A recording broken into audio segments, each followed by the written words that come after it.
Most times as HR, you find yourself on the other side of the table, reviewing CVs, interviewing, and recruiting. So, but when it comes to you looking for a job as a professional, how do you structure your CV? My name is Cynthia Wakio, and I'm joined by Paminas, who's going to be giving us some tips. Thank you for joining me. Thank you, Cynthia. What do you consider a good HR CV? So you did have a very good introduction in the sense that the work of the HR is to act as a go-between the management and the employees. And there's always this assumption that HRs, because on a day-to-day basis, one of their functions is recruiting. So they spend time reviewing CVs, reviewing candidates. So there's always this assumption that they should be good at it. But the fact that you're a good HR, Cynthia, does not automatically mean that you're able to sell yourself. Because the work of the CV, and you being a communication professional, you understand this, the work of the CV is being able to market a professional so that they can get to the next stage, which is now interviewing for the one-on-one. So for me, from where I sit, I believe a CV is the most important document, especially at the very beginning, because it's the one that gives you a chance to even get an interview. So having said that, for me, the CV should be able to address two things. It should clearly bring out your technical competence. And whenever you're talking about technical competence in HR, look at it from the employer perspective. If I want to hire a HR who's going to take care of my people and my business, what should they be conversant with? So the CV should clearly outline your expertise in labor laws, the HR admin aspect, so whether you're talking about HR policies and rules and procedures, whether you're talking about learning and development or training, as it's most trained. Think also about performance management, setting KPIs, goals, reviewing performance, appraisals, and all that. And also, don't forget employee relations and welfare. So, whether you are a HR director or a HR officer, so long as you have experience, the CV should be able to clearly highlight that, because that's the key aspect of the HR job. And not just highlight those ones, but be able to clearly demonstrate your expertise in this area. Yeah. Now, employers, they are not just also concerned with your HR competence, the technical bit. They're also asking yourself, do you have the soft skills that will enable you succeed as a HR professional?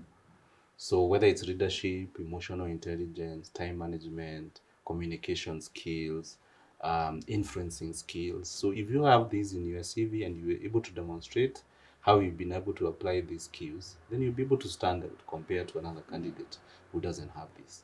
So obviously, as you can see, my answer is based on someone who has experience. So what about this young graduate who's watching this video and they're saying, Pamina, me, I don't have experience. Yeah.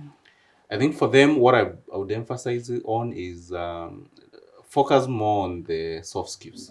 So if you mention the ability to learn fast, if you mention people skills, let's say if you've been a leader somewhere, if you've been able to motivate others, mention good presentation, writing skills, because those are the core soft skills that's required for one to succeed in a HR job. Yeah, but definitely if you're experienced, the technical skills you carry the day, let's say 60%, and then mention then the rest, the soft skills. Yeah. So you've mentioned what to include in a good HR CV. Yes. But what should you avoid when writing a HR CV?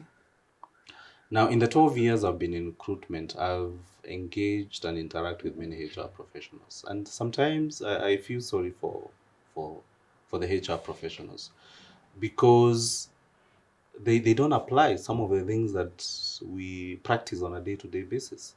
And one area I see many HR professionals making a mistake is not tailoring the CV to suit the specific position that they apply. I'll give an example. A manufacturing company and an NGO, in terms of the HR competencies, they may require the same. But how you go about it on a day-to-day basis is different. So manufacturing, you're probably your large workforce, you're dealing with unskilled labor, casuals. However, NGO, you're talking to skilled professionals. Maybe everyone in that team has an MBA, has a master's degree. So whereas you can say you're competent in recruitment, but how you're able to recruit casuals is very different from how you recruit people who know themselves, who have the skills, who have, you know, the level of a certain level of expertise. So don't just look at a HR job like any other HR job. So look at the key requirements of the role and then tailor your CV. Take time to tailor your CV to suit that position. Yeah. Otherwise, this idea of just having one CV, which you see a job advertised by corporate staffing, you use the CV. You see a job advertised by an NGO, you just use the same CV. It doesn't work, Cynthia. Yeah. Yeah. And the other bit is about appearance and formatting. And you might have all the skills in there, but at the end of the day, also appearances matter, because we judge you by first impression. And the role of the HR is the people behind the scenes, the employers and the recruiters. We look at it like Cynthia should know this.